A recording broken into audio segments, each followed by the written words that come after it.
Hello everyone, I returned to this background because in my last video it seemed to get a pretty positive response. I do like the lighting in here as well, and now it's getting easier for me to film looking directly at the camera, and I'm hoping we'll have all the kinks worked out soon. So anyway, I just wanted to show you the products that I would repurchase. As you guys know, I go through a ton of product every season, and it's not for my personal use. I go through the product to review it. Obviously, there is no need for anyone to have this much makeup, but I do keep up with the collections because I want to help you guys make better shopping decisions so that you have something to think about before you go shopping. But before we get into my top 10 products, I did want to show you the 5 that I repurchase a lot, so I'm not going to include those in my top 10 just because you guys have seen them so often in my videos. The first product that I felt did not need any discussion was the Duo Lash Adhesive in Dark Tone.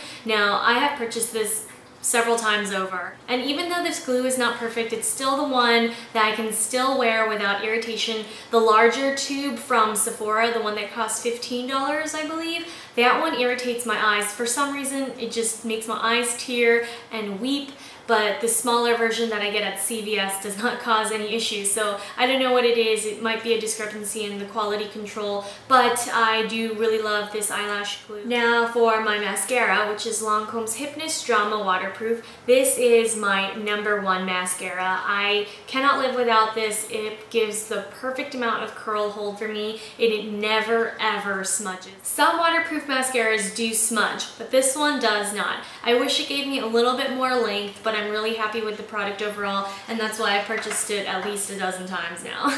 And now for my art liner, which I have been using since high school. I cannot live without this eyeliner. If I had to just pick one eyeliner that I had to use for the rest of my life, it would be this. I love the felt tip. It's truly a wonderful formula. Granted, if you have monolids, it's not going to work as well for you, but on my eyes it works really well, and yes, I am wearing it today.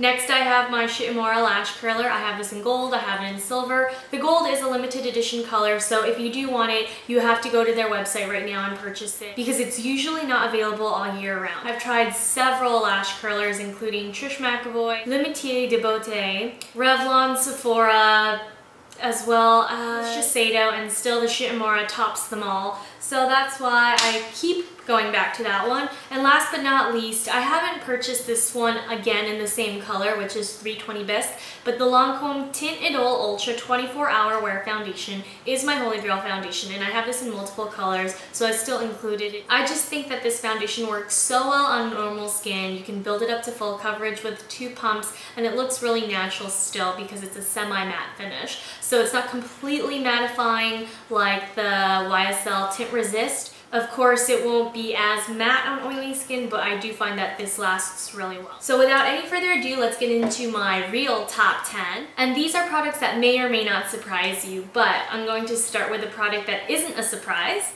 I tried very, very hard not to include limited editions into this video, just because I don't think it's fair for the people who don't keep up with collections and for people who just want to buy a product as soon as they see it in a video. And that's why I'm going to show you my 2 top Glossomers that are permanent.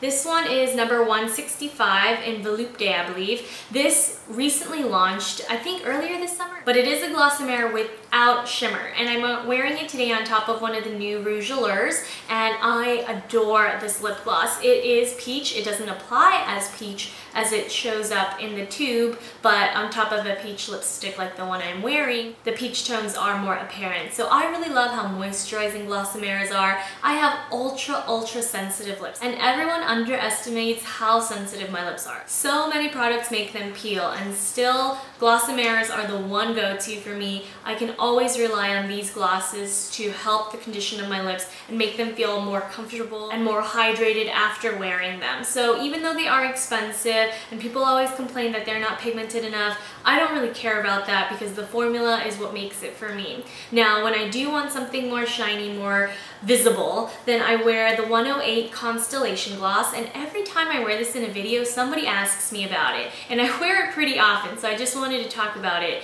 in a video. It is also a slight peach tone, but it's more of a sheer color, and it's full of multicolored shimmer. Now, if you're very sensitive to shimmer, you will feel the slight shimmer bits, but it is in no way comparable to something more shimmery or more glittery. So Constellation and 165 Volupte, these are both really wonderful. There's another one called Glaze if you're interested in a pink that's identical in formula, but it's just a different color. So you have 2 permanent options available to you, so definitely check these glosses out. Now for a number 2 product. I'm showing you 3 because they're just different colors of the same formula. But Armani's waterproof eyeliners are my holy grail. I mean, I have purchased multiples of all of these. I have backups of each one. And that's saying a lot because when it comes to eyeliner, I'm very, very picky. A lot of people recently have been telling me how much they love the NARS Larger Than Life Longwear Eyeliner in Via Veneto. This is the black.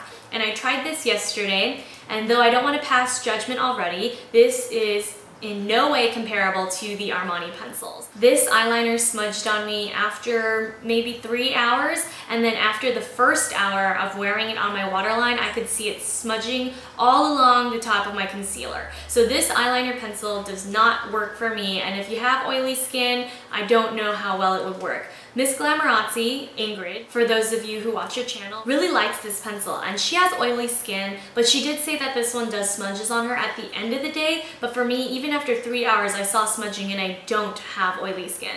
So the eyeliner is definitely a very individual, personal product. I'm not going to tell you which one will work best for you because I just know what works best for me. But the Armani pencil does not smudge even after 3 or 4 hours. I don't see it moving anywhere. I still see it on my waterline after 3 or 4 hours. So this is why I truly believe, even though this pencil is $30, it is worth every penny. And every person I tell this to really loves this pencil. So this is just one of those things where you pay for what you get. I will be filming the Armani Fall 2012 video either this week or next week, depending on when my Maestro foundation comes in. I ordered it from Nordstrom, but it still hasn't been shipped out, so I don't know what's going on. I did see it in Vegas when I was there last weekend, and it is a really nice foundation. I can't wait to put it on my face. I don't really like to put tester makeup on, so I just put it on the back of my hand. And it did feel really worthy of the hype, but obviously since I haven't put it on my face, I want to reserve my judgment. But the Armani pencils are definitely still available, so go to Nordstrom.com or visit a Neiman Marcus or a Bloomingdale's and they're bound to have it. So these are the waterproof pencils.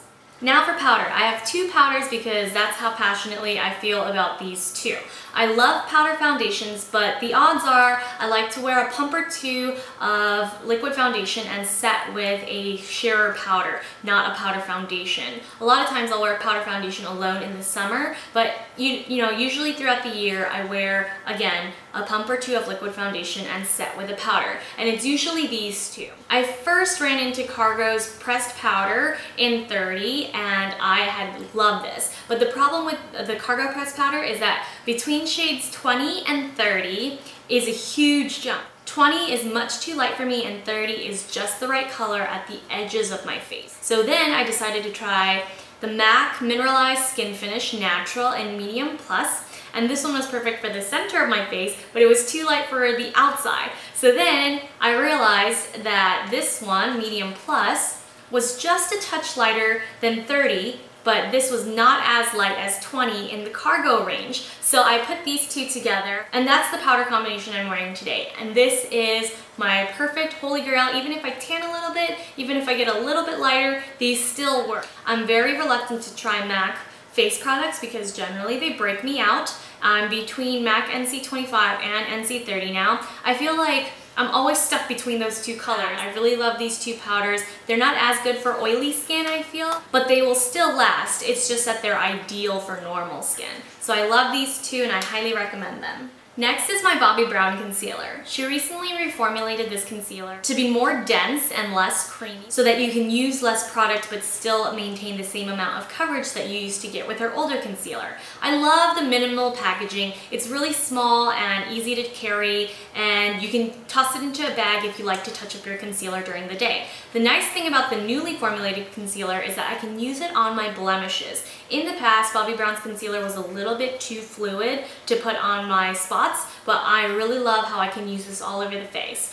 And the reason why I would repurchase this as opposed to my Clé de Peau concealer or my Dior concealer is just because I can use this all over the face. Laura Mercier's Secret Camouflage is great to use all over the face as well, but on me it's just a little too drying, whereas the Bobbi Brown is more hydrating. So depending on what your skin needs, if you have oily skin, then definitely try the Laura Mercier Secret Camouflage. If you are normal to dry, then definitely stick to the Bobbi Brown because this is really, really good stuff. I know people like MAC concealer as well, but I have a harder time finding a color match. Bobbi Brown's concealers always suit my skin tone, and I can always find the perfect shade regardless of whatever color I am. Now for another complexion product. This is my Dolce & Gabbana, the Blush and Tan number 22, and this product is what sparked my interest in this top 10 products that I would repurchase tag because I love this product so much. A lot of people commented that the last time they saw this product, you could barely see the pan. Now, all you can see is the pan, and that's how much I have been wearing this. This is the perfect contour shade for those who are just under NC30. If you're darker than NC30, you'll probably have to use something else. But otherwise, the Blush and Tan is a really, really perfect, very natural contour powder. And that's why I love it so much. And that's why as soon as I'm done with this, I'm going to be putting in an order for another one. Now, I have heard that the Kevyn Aucoin contouring powder is also really nice, but I heard that one's softer. This one has a more dry texture, which is great for oily skin, but I will also try the Kevyn Aucoin just because I have normal skin now, so I can get away with using a softer powder and still have it last throughout the day. Now for some more face or cheek products. My favorite bronzer, which was the Dior's matte number 2 Honey Matte Bronzer, was discontinued, and that powder was awesome. It had SPF, it was sweat resistant. I don't know why they ever decided to change that product because it is a must-have for me. But now that it's been discontinued, my new favorite product that's still available is the Terracotta Mineral Bronzer by Guerlain color, which is medium, and I adore this. There's only a light, medium, and a dark, but I feel like even though this mineral bronzer is a little bit more trouble to use because it does have this loose powder style packaging, you have to be very careful with it, and I think the best brush to use with this is actually a duo fiber brush, you know, one of the stippling brushes with the white and black bristles. I feel that this one provides a really, really natural color on my skin. It does not look orange, and I hate orange bronzer. I don't like shimmery bronzer. That's why this mineral formula is so perfect for me. And I've talked about this product before once or twice, but if you can deal with the fact that it's the loose powder, then I highly recommend that you give this one a try. Now for my favorite blush. I love the Jus Contrast blushes from Chanel, and that's only if you like shimmery blush. So this one in number 65, and sometimes this one's hard to find. Not every store carries it, but you can always find it online on Nordstrom. And this is the one blush that if I had to live with forever, this is the one peach or orange tone or warm color blush that I would choose. Now, for those of you who don't like shimmery blushes, this might not be for you. And in that case, I would recommend that you try Illamasqua blushes because they have great matte blushes. But I love this blush, and it is very natural. It has just that slight hint of iridescence. Tom Ford's blushes tend to be a little on the frosty side. These are frosty without being overdone. So it gives you that really nice hint of shimmer when you move your face, but it's not completely apparent on the skin when you look at somebody. And that's why I highly recommend this. Now for my last two products. My favorite eyeshadows are actually Giorgio Armani's Eyes to Kill Silk Shadows, and they come in little black glass pots. But the one eyeshadow palette that I would repurchase over and over again is the one that I'm wearing today. And every time I wear this, and this is without exaggerating, someone will stop me and ask me what eyeshadow I'm wearing. They'll ask me, oh my goodness, I love your eyeshadow, what are you wearing? And it's always the Tom Ford Cognac Sable. I've told you guys this before, but you know, not everyone gets to all my videos, so I understand that people ask me questions again and again. But the Tom Ford Cognac Sable number 2 eyeshadow palette is the number 1 product that I get asked most about, and I love this eyeshadow palette. I don't know how willing I would be to purchase other colors in his range, but at least for Cognac Sable, I know that first of all, I'm going to get a ton of wear out of this palette, and it's going to be a while before I repurchase it, but I know as soon as I hit pan on any of these eyeshadows, I'm going to be submitting an order for a new one. And Emerald Lust, the new one that just came out, I did want to see in person, but I didn't get a chance to check it out when I was in Vegas, so I'm going to order it, and I hope I will have enough time to film the fall 2012. I did get the nail polish, that's the purple that I'm wearing on my pinky finger. I just really wanted to to see what the color would look like against my skin. But going back to the eyeshadow palette, it comes with a peach, a shimmery copper, a medium warm brown, and a cooler chocolate brown. And I actually like to mix the two bottom colors together and pop them into my crease. Sometimes I'll wear the dark chocolate alone and line my eyes, like the outer V area, with it.